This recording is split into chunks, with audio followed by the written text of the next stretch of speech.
যেদিন মুসলমানের গলার আওয়াজ কমেছে সেদিন থেকে মুসলমান লাশ জুতা খেতে আরম্ভ করেছে। যেদিন আল্লাহর নামটা জোরে নিয়ে বদরের যুদ্ধে উহুদের যুদ্ধে ভীষণ পাহাড়ের সাথে টকরে গেছে, সেই দিন মুসলমানেরা এত বেইজ্জতি উঠায়নি। কিন্তু সারা পৃথিবীতে কোটি কোটি মুসলমান থাকা সত্ত্বেও আজ তাদের কণ্ঠ রোধ হয়েছে, আওয়াজ কমেছে। তার জন্য সারা দুনিয়াতে বেইজ্জতির বোঝা ঘাড়ে করে ঘুরে বেড়াচ্ছে। দোষটা কার? আপনার আমার। আজ আপনারা জলসাতে দেখেন, এই যে কিছুদিন থেকে দেখছি যেটা বরদাস্ত করতে পারি না, সেটা হচ্ছে এই যে এখানে একটা খেলা চলছে পিছলা পিছলি। আগে আমরা বাচপানে দেখেছি নদীর ঘাটে পিছলা তৈরি করতে, কিন্তু এখন জলসাতে দেখছি ওই ছলকা চলে এসছে। আপনার আমার ছেলেরা এক সিঁড়ি দিয়ে চড়ছে আর দুই দিক দিয়ে নামছে, তারপরে কিছু হচ্ছে দোলনা। তার মানে খেলা বাদ করার সুযোগ পায়নি, জালসার দিনে পেয়েছে বলে খেলা। ওর চলছে ব্যবসা আর আপনার চলছে এদিকে মর্ডার। তার হাত ভেঙে যাবে, ও তখন বেরিয়ে বেড়াবে। আরো আঘাত হয়েছে আজকাল মানবরা নতুন পদ্ধতিতে নতুন নিয়মে বোরকা পরে বাজারে বাজারে ঘুরে বেড়াচ্ছে। সুবহানাল্লাহ। দামটা থাকবে কোথায়? মা বোন ভালো করে মনে রেখে দাও, ভালো করে মনে রেখে দাও। সবাই আপনারা জানেন, আমাকে মনে হয় 10 বছরের ছেলে থেকে নিয়ে 80 বছরের বুড়া পর্যন্ত সবাই ছেলে, যেহেতু আমি 32 বছর এই কিষানগঞ্জ ডিস্ট্রিক্টে এলাকাতে আছি। বেশি দিন হয়নি, মাত্র 32 বছর হলো। কাঁচা কাঁচা দাড়ি পেটিয়ে বেরিয়েছিল ছেলেগুলোর মতো হয়ে, আর এখন দাড়িটি পেকে গেছে, মাথার চুল পেকে গেছে। আলহামদুলিল্লাহ। এবার বলবো, আপনারা দেখেছেন রমজান মাসে কলা বিক্রি হয় বাজারে। কলা তো কলা বিক্রি হয় চোকাওয়ালা না বিনা চোকার? বলেন তো। চোকাওয়ালা। তো চোকাওয়ালা কলা বিক্রি হয়, কিন্তু লোকেরা কিনে নেওয়ার পরে চোকাগুলো ছিলে ছিলে বাজারে অনেকে খায়। এবার ওই কলা খাওয়া দেখেই হজলা ছাপা লোকটা আধা লোক ভাবছে যে ছিলে ছিলে খাইছে, তো আমি ছিলে নিয়ে যাই। একটা বড় প্লেটে যে জিলাপি সব প্লেট দেখাইছে, না দেখা থাকে ওই জিলাপিওয়ালা প্লেটে সাজিয়ে রোডের ধারে বসে আছে কলা নিয়ে। এবার কলা নিয়ে বসে আছে, লোক বলছে, লোকেরা বলছে কলা নাও কলা। তো লোকেরা বলছে ভাই তোমার কলা নিব না কেন? গাড়ি যাচ্ছে, এত ঘন গাড়ি, ধুলা পড়ছে, ড্রেনের মাছি বেলা বসছে, তোমার এই ছিলা কলা কেউ খায়? খাবে না। এবার কলা আলা ঝামালায় পড়ে গেল, এত কলা ছিঁড়ে নিয়ে আসলাম, ফেলে দিয়ে পালালে লোকের 14 নম্বর বোকা। তখন পকেটে দেখে টাকাগুলো নিয়ে এসছে, যে কেউ 5 টাকা 2 টাকার কলা না একটু ভাঙিয়ে দিতে হবে। এই জন্য এবার ও তখন শুরু করেছে, একটা করে টাকা দেবো, 4টা করে কলা দেবো। নেবে ভাই? বলেন নেবেন? আপনারা নেবেন? একটা করে টাকা, 4টা করে কলা নেবে না? যত মাস্টার পণ্ডিত আর যত পয়সা পাঠিয়ে দিয়েছে, আমাকে 10 টাকা দাও, বলে 5 টাকা দাও। কেন? টাকাটা নেব, কলা খাবো না, ফেলে দেবো। শোনেন মা বোনের আমার, এই টাকাটার জন্য কলাটা নিচ্ছে। কলা তো খাবে না, ধুলা পড়া, কিন্তু টাকাটার দরকার আছে। টাকা দুনিয়াতে দামি জিনিস। বলেন 80 মন জোরে রতি সোনা, শত গুণে ভালো সেও জানে সর্বজনা। টাকা না থাকিলে জোর করি উপরে চলে না, শুধু বাবু বলে প্রভু শুভ ফল ফলে না।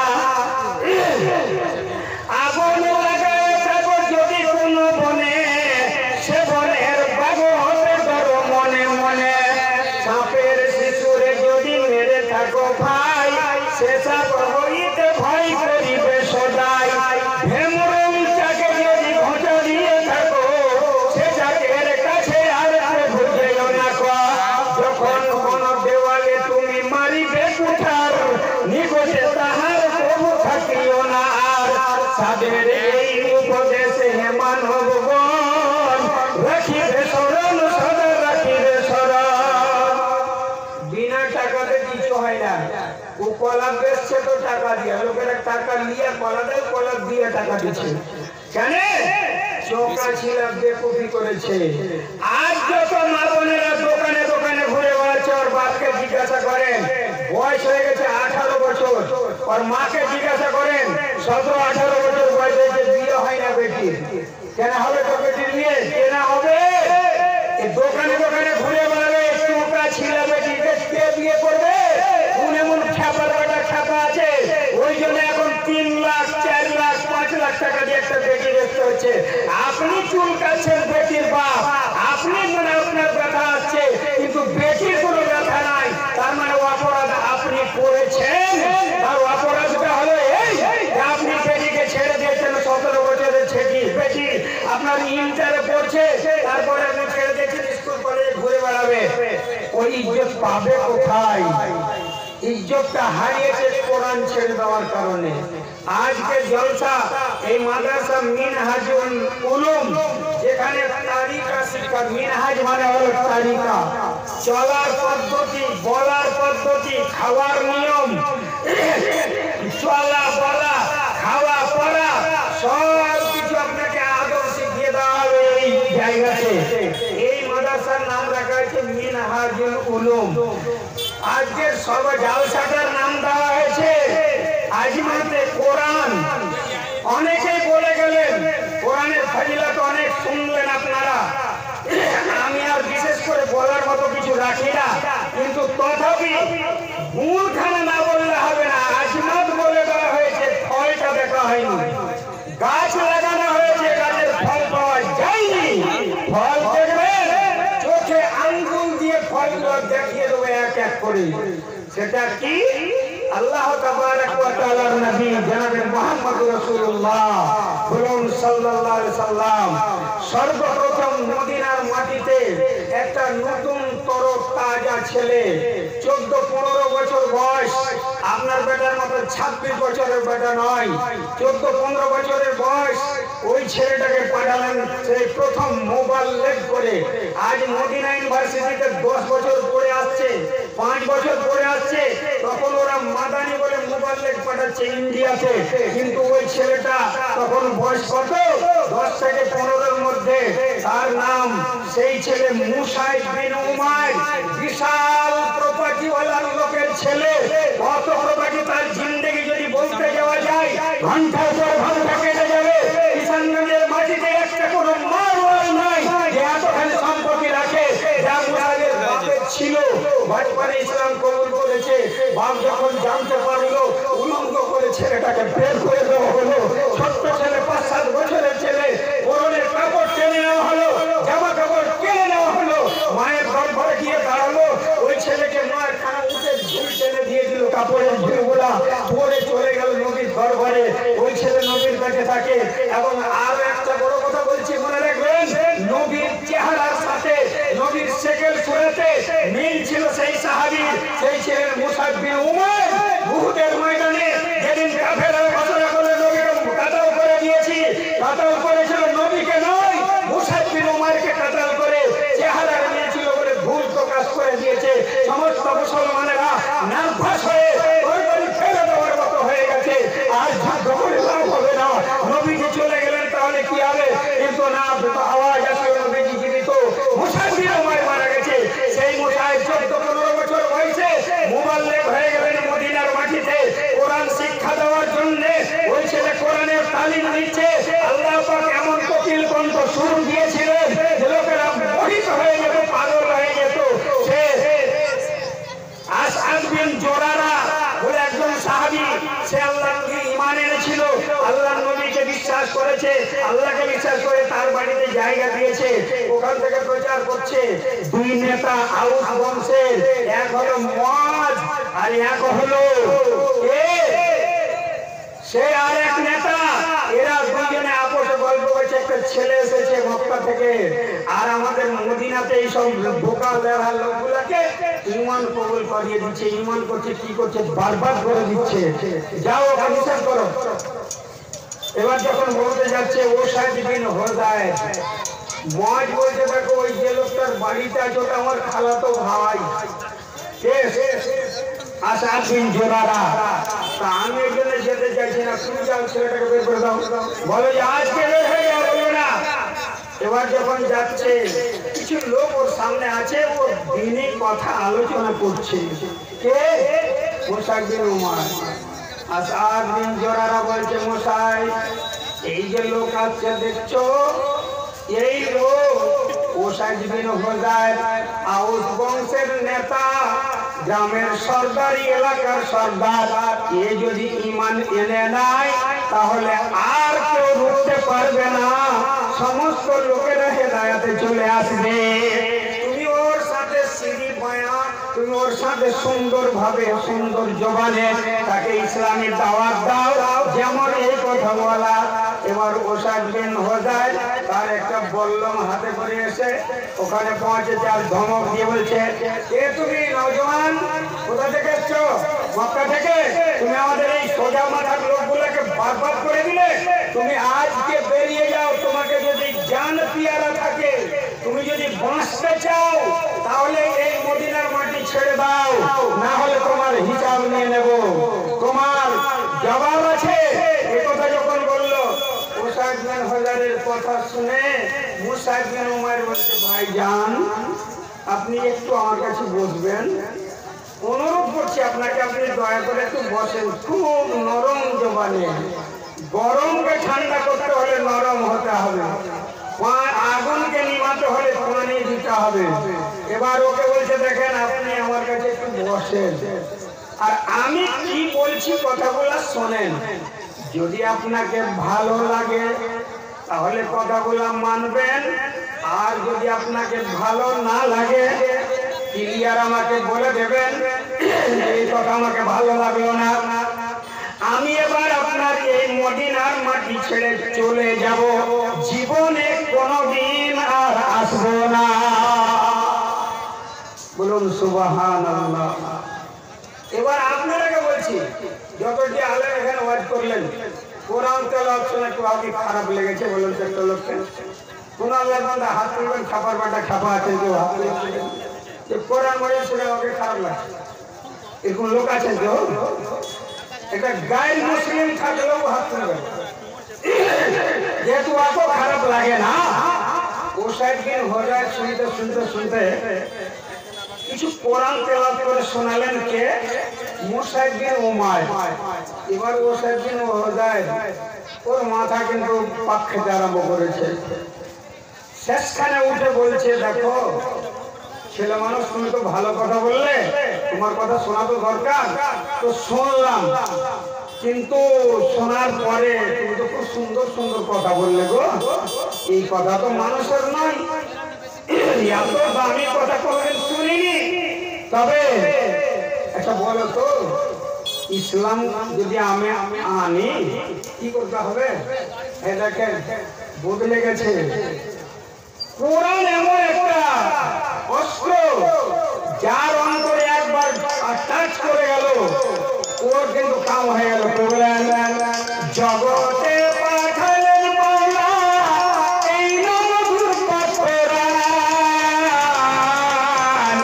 সে কোরআনের বাণী শুনে আমি ওমার মুসলমান জোরে বলুন আলহামদুলিল্লাহ জগতে পাঠালেন মাওলা এই নমধুর কোরআন সে কোরআনের বাণী শুনে আমি ওমার মুসলমান আবু জাহেল আবু লাহাব করিল যে ঘোষণা মুহাম্মাদের কোরআন পড়া তোমরা তো কেউ শোনো না কোরআনের বাণী নিয়ে নবী হলেন দেওয়ানা আল্লাহ বলে ও গো নবী মক্কা ছেড়ে চলে আসো মদিনা জগতে পাঠালেন মাওলা এই নমধুর কোরআন সে কোরআনের বাণী শুনে আমি ওমার মুসলমান বড় বড় হিরোরা কোরআন শুনে ঈমান এনেছে ওসাইদ বিন হুযাইর এবার ইসলাম কবুল করে নিলেন তার সাথে সাথে মুআয রাদিয়াল্লাহু তাআলা আনহু সেও ঈমান আনলেন শেষে কত কোরআনের পিয়ারা হলো যে মনে হয় না যে আজকে সবাইটা ওই লোক আমরা একটা কেউ আছে।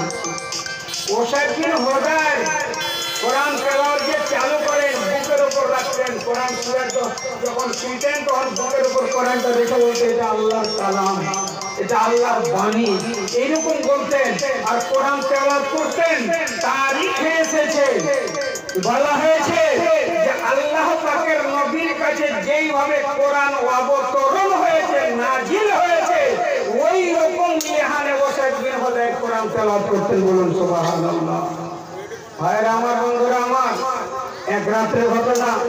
বাবু তোমরা বসে যাও, ওই গেটের উপরে যে দাঁড়িয়ে আছেন গাড়ি নিয়ে, এটা খুব সভ্য মনে হচ্ছে, দুঃখ করিয়েন না, এটা নিউ মডেল। ওখানে গাড়ি কটা লাগা ভুল হয়েছে, যেমন এখানে খেলনাটা লাগা ভুল হয়েছে। যারা ওই লোকেরা দাঁড়িয়ে থাকছে গেটের উপরে, ভুলটা ওই রকম হয়েছে যেমন মেলাতে লোকেরা ঘুরে বেড়াচ্ছে। চোখের আগে দিকে দাঁড়িয়ে থাকেন, আর 10 মিনিট আপনি থাকেন, তো যার সাথে আদরের সাথে বসে থাকেন, ইনশাল্লাহ হতে পারে যে এই 10 মিনিট আপনার নাজাতের রাস্তা বেরিয়ে যেতে পারে, আল্লাহ মাফ করে দিতে পারেন আপনাকে। দাম কতখানি আছে আল্লাহ তাবারক ওয়া তাআলা বলেছেন, সারা পৃথিবীর মানুষ যদি কোরআনের হেফাজত না করে, চেষ্টা না করে, কোরআনকে বাঁচার চেষ্টা না করে, আমি আল্লাহ এটা ওয়াদা করেছি, আমি এটা দায়িত্ব নিয়েছি, আমার জিম্মেদারি নিয়েছি। এর আগে যত কিতাব আল্লাহ পাঠিয়েছেন, তাওরাত দিয়েছেন মুসা নবীকে, জবুর দিয়েছেন দাউদ নবীকে, ইনজিল দিয়েছেন ঈসা আলাইহিস সালামকে, আরো নবীদেরকে যত কিতাব দেওয়া হয়েছে, সাহিফা দেওয়া হয়েছে, কোন কিতাবের দায়িত্ব লাইনি। সমস্ত কিতাবগুলো পরিবর্তন হয়ে গেছে, অরিজিনাল কপি একটা পৃথিবীতে নাই। কিন্তু কোরআনের দায়িত্ব আল্লাহ নিয়েছেন, ইন্না নাহনু নাযালনা যিকরা ওয়া ইন্না লাহু লাহাফিজুন। আমার নিদর্শন, আমি কোরআন অবতরণ করেছি, তার হেফাজতের দায়িত্ব আমার, আমি হেফাজত করব। সারা পৃথিবী চাইলে মিটিয়ে দেব, আমি আল্লাহ চাইব পৃথিবীর মানুষ মিটে যাবে, আমার কোরআন মিটবে না। কি করে হেফাজত হবে আপনাকে বলছি। আপনারা বড় মোবাইল দেখালো, বড় মোবাইল আমি ভালো করে চালাতে জানি না, কিন্তু একটু একটু করে জানলে দেখি, ইরানের একজন মেয়ে 4.5 বছর বয়স, ইরানিরা হলো খ্রিস্টান, ইরানা হলো ঈসাই, খ্রিস্টান না, ইরানের লোকেরা হলো সব ঈসাই। ঈসাই রাষ্ট্র, শিয়া রাষ্ট্র হলো একটা ইরান। সেই ইরানি মেয়ে 4.5 বছরের মেয়ে, ওর বড় বড় 12-14 বছরের, ও কোরআনের হাফেজা, ওর মা হাফেজা নয়, কোরআন পড়তে পারে। এবার ওই মেয়েটা 4.5 বছর বয়সে কোরআনের হাফেজা হয়ে গেছে। সকলে বলুন আলহামদুলিল্লাহ। শুনে শুনে 5 বছরের ছেলে কোরআনের হাফেজ, 7 বছরের ছেলে কোরআনের হাফেজ। আল্লাহ তাআলাকে তোরা করবি না, আমি এমন লোকের দ্বারা করিয়ে দেব, সারা পৃথিবীকে রুখতে পারবে না। এটা 5 বছরের ছেলে আপনার আমার কথা বলতে পারে না, আর ওরা 4 বছর 5 বছর কোরআনের হাফেজ হয়ে বসে আছে। বলুন আলহামদুলিল্লাহ। এটা আল্লাহর একটা নিদর্শন। এবার বলতে যাচ্ছি, হযরত ওয়াসাইদ হোদায় একদিন রাত্রে কোরআন তেলাওয়াত করছে। কখন কোরআন তেলাওয়াত করতে? মানুষের ভিড় ভাড় যখন কমে যেত, লোকেরা যখন শুয়ে গেল, নিরিবিলি সময় কোরআন তেলাওয়াত করতে লাগলেন। একদিন রাত্রে কোরআন তেলাওয়াত করছেন। ওয়াসাইদ হোদায় কোরআনের সাথে মহব্বত কত, কোরআন তেলাওয়াত করছেন সোয়াব বলে, আর তেলাওয়াতের সময় তার পাশে যুদ্ধের ঘোড়াটা বাঁধা আছে, একটু পাশে তার ছেলে ইয়াহিয়া নামে ও শুয়ে আছে। ওয়াসাইদ হোদায় কোরআন তেলাওয়াত করছে। তিন ফোঁটা চাঁদনি রাত্রি, মেঘের টুকরো আকাশে নাই, তারা জ্বলজ্বল করছে উজ্জ্বল রাত্রিতে। আর ওই সময় রাত্রি, গভীর রাত্রিতে কোরআন তেলাওয়াত করতে আরম্ভ করেছেন।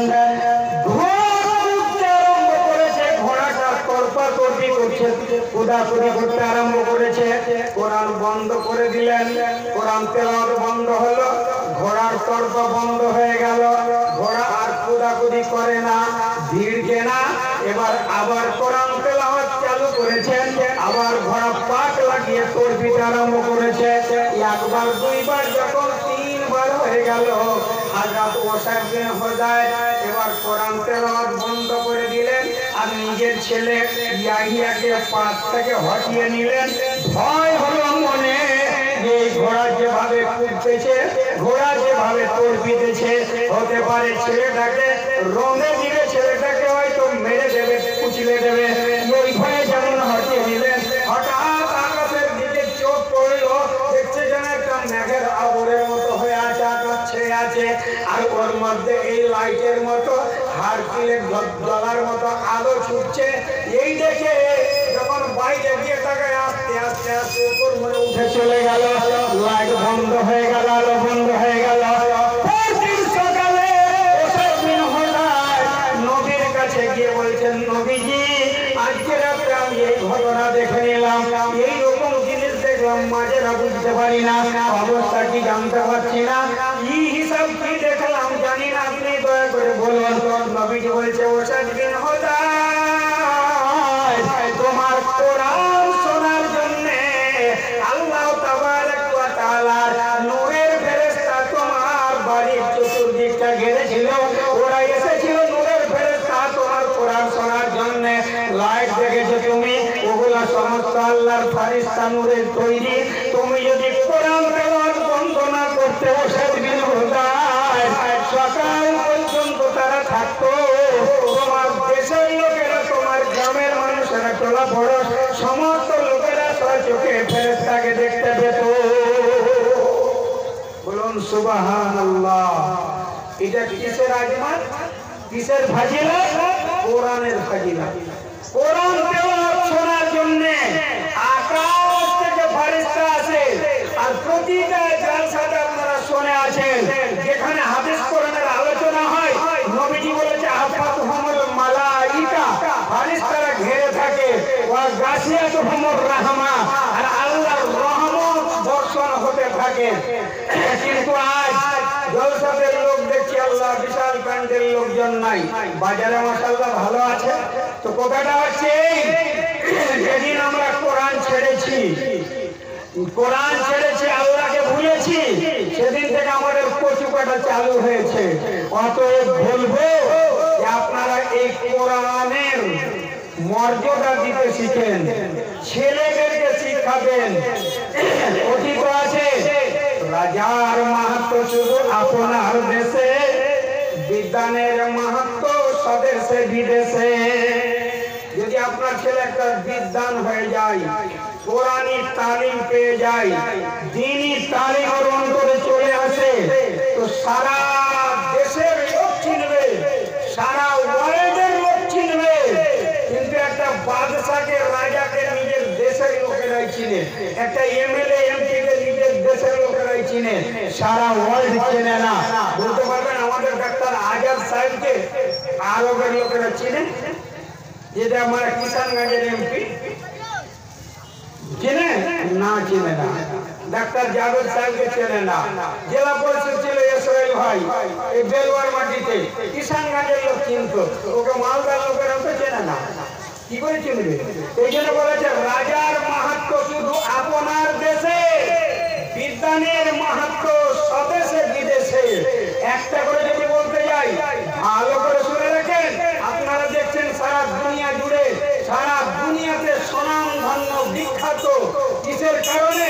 দ্বীনের প্রচারের কারণে হয়েছে। ডাক্তার জাকির নায়েক যদি একটা ডাক্তারি পেশায় থেকে যেতেন, সারা দুনিয়া চিনত না।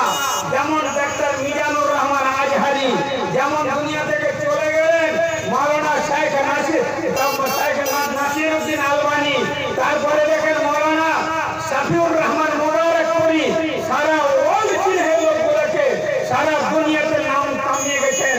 সুনাম ধন্য কিসের কারণে? দ্বীনের কারণে, দ্বীনি তালিমের কারণে। আপনাকে আমাকে চিনবে লোকেরা দ্বীনি তালিমের কারণে। আপনার বাগে তো শুনে নিয়েছেন, আপনার ছেলেকে আপনি সব শিক্ষা দেন, সবই শিখান, ইংলিশ, বাংলা, হিন্দি, আরবি, যত যা আছে সব শিখান। ডাক্তার বানান, ইঞ্জিনিয়ার বানান, এসডি বানান, পিএইচডি বানান, আপনি ওসি বানান, যত কিছু বানান আছে বানান, কিন্তু ওকে দ্বীনি তালিম দেন।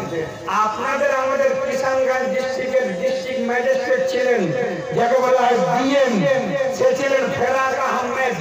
এর আগে যে এসেছিলেন আপনারা দেখেছেন, যখন সালফি সাহেব বেঁচে ছিলেন, মাহাদ মাদ্রাসার ফ্রিতে যখন হেলিকপ্টারটা নামে নীতিশ কুমারের, সেদিন ফেরাক আহমদ ঘুরে বেড়াচ্ছিলেন একটা কালো প্যান্ট সাদা শার্ট আর টুপি মাথায় দিয়ে, যে লোকটা 5 ওয়াক্তের নামাজি। কেন একটা ডিএম নামাজ পড়তে হবে? আগে ডিএম তো দাঁড়িয়ে পেশাব করবে, কেন নামাজ পড়বে?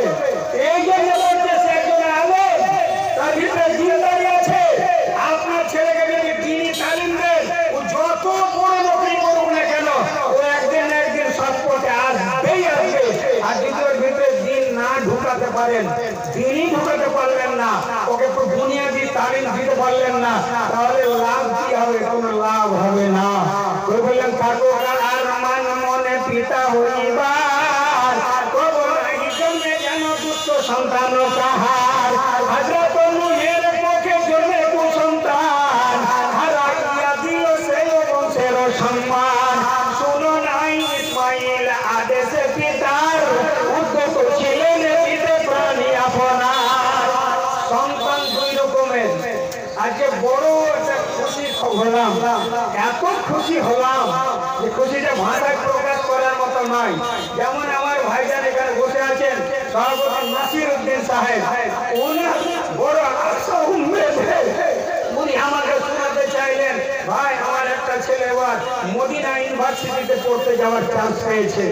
আলহামদুলিল্লাহ, সারা ভারত থেকে ৭৬টা ছেলে গেছে, ৭৬টা, ৭৭ আর ৬ ৭৬। এই ৭৬ ছেলে গেছে, তার মধ্যে ওনার একটা ছেলে গেছে নাসিরউদ্দিন ভাই। তিনি আমার সমকক্ষ। উনি যখন গালগালিয়া পড়াতে আমি পোলাওয়ানিতে পড়াই, আমরা ক্লাস 10-এর মতো লোক, বন্ধু মানুষ। এবার আমি ওনার সাথে মুসাফা করে বললাম, ভাইজান আসসালামু আলাইকুম, বড় খুশির খবর এটা আমার জন্য। আমারও 4 নম্বর ছেলেটা হাফেজে কোরআন আর বুখারী পড়া বলবি, ও চলে গেছে এবার সৌদিয়া। আল্লাহর রহমতে ওনার ছেলে গেছে, আমার ছেলে গেছে। কেনে গেছে? কোরআনী তালিম ছিল, দ্বীনি তালিম হাসিল করেছে, আল্লাহ কিসমতে লিখেছে। আল্লাহ বলছে, বান্দারে শুনে রেখো, ইউতিল হিকমাতা মান ইয়াশাউ ফাকাদ উতিয়া খায়রান কাসীরা। আল্লাহ যাকে চায় তাকে হিকমত দেয়, আর যাকে আল্লাহ হিকমত দিল সে বিশাল সম্পত্তির মালিক হয়ে গেল। তার মানে কি 500 বিঘা জমির মালিক হলো না? 500 বিঘা জমির মালিক নয়। হিকমতের তাফসীর দেখতে গেলে বলা হয়েছে দ্বীনি তালিম। যে দ্বীনি তালিম পেল, আল্লাহ যাকে চাই তাকেই দেয়। আর যে পেয়ে গেল 100 বিঘা জমিন আছে, বেশি পেল, 100 বিঘা জমিদারি আছে, 5 খান ট্রাক্টর আছে, অনেক কিছু আছে, কিন্তু ইমামতি করার যোগ্যতা নাই। ওকে বলবে মিম্বারে চড়ো, করবা দিতে হবে, ঠিক আছে? আমার মধ্যে তো ফকির বলবি, বাড়ি নাই, গাড়ি নাই, কিছু নাই, সাইকেল নিয়ে ঘুরে বেড়াই ঠাকুরগঞ্জ থেকে কিষানগঞ্জ অব্দি। খুদবা দিতে দিলে তোরা মুরগিকে বলে খুদবা দাও, যে কোনো গ্রামে গেলে তোরা মুরগিকে বলে খুদবা দাও, খুদবা দাও। কেন? একমাত্র দ্বীনি তালিম বছর শিখেছি বলে, এটা ওস্তাদদের মেহনত, আল্লাহর দান। আর আল্লাহ বই বলে দিয়েছেন, মানে ইউতিল হিকমাতা মান ইয়াশাউ ফাকাদ উতিয়া খায়রান কাসীরা। আমি যাকে চাই তাকে হিকমত দিই, আর যাকে হিকমত দিয়ে দিলাম সে বিশাল সম্পত্তির মালিক হয়ে গেল। কত বড় সম্পত্তির মালিক? আপনি বলতে পারবেন যে আমি 1 কোটি টাকা দেব, জান্নাতের গ্যারান্টি দেন? কেউ দিতে পারবে? পারবে না। পারবে? কথা বলুন, পারবে? যদি আপনি কাউকে বলেন 1 কোটি টাকা দেবো, মাওলানা আব্দুল করিম সাহেব আপনার মার সাথে 1 কোটি টাকা দেবো, আপনি আমার জান্নাতের জামিন হয়ে যান, হতে পারবে? ওর বাপেরও দাম নাই, আমারও বাপের দাম নাই, কারণ নাই। কিন্তু আল্লাহ তাবারক ওয়া তাআলা নবী বলেছেন, একটা ছেলেকে যদি আলেম বা আমাল বানাতে পারে, আল্লাহ তাবারক ওয়া তাআলা কিয়ামতের ময়দানে বাপ মার মাথার উপরে এমন একটা টোপ দেবে, হেলমেট দেবে, তাজ দেবে, যে তাজটা সারা দুনিয়াতে বিক্রি করলে একটা তাজের দাম জুটবে না। সকলে বলুন সুবহানাল্লাহ। এবং আল্লাহ পাকের নাই বলছেন, একটা যদি আলেম বা আমল, ভালো আলেমের আমল করা আলেম যদি হয়ে যায়, নিজের বংশের 10 জন জাহান্নামীকে আল্লাহর কাছে সুপারিশ করে জান্নাতে নিয়ে যাবে। সকলে বলুন সুবহানাল্লাহ।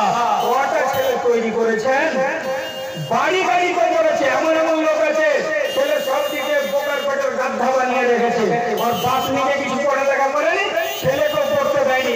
ছাড়, কামাই কর, যখন মানে কামাই খাওয়া ভালো। এবার 5 টাকাটা বাইরে আছে, আমার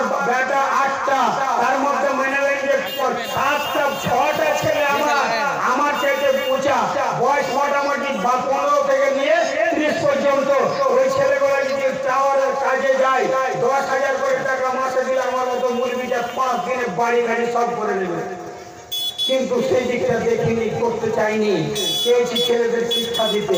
মাশাআল্লাহ, আল্লাহর রহমতে আপনাদের দোয়ায় এই করে ছেলেদেরকে 4টা ছেলে আমার আল্লাহর রহমত 3টে ছেলে মুরগি বুখারী পড়া আর একটা কোরআনের হাফেজ, এখন একটা 8 পারা হেফজ পড়ছে। আল্লাহর রহমতে সবটি ছেলে লেখাপড়া করছে, পড়াচ্ছি। কিন্তু জামানায় এমন একটা বলতে লজ্জা লাগছে যে লেখাপড়া ছেলেও আল্লাহকে চিনতে পারে না।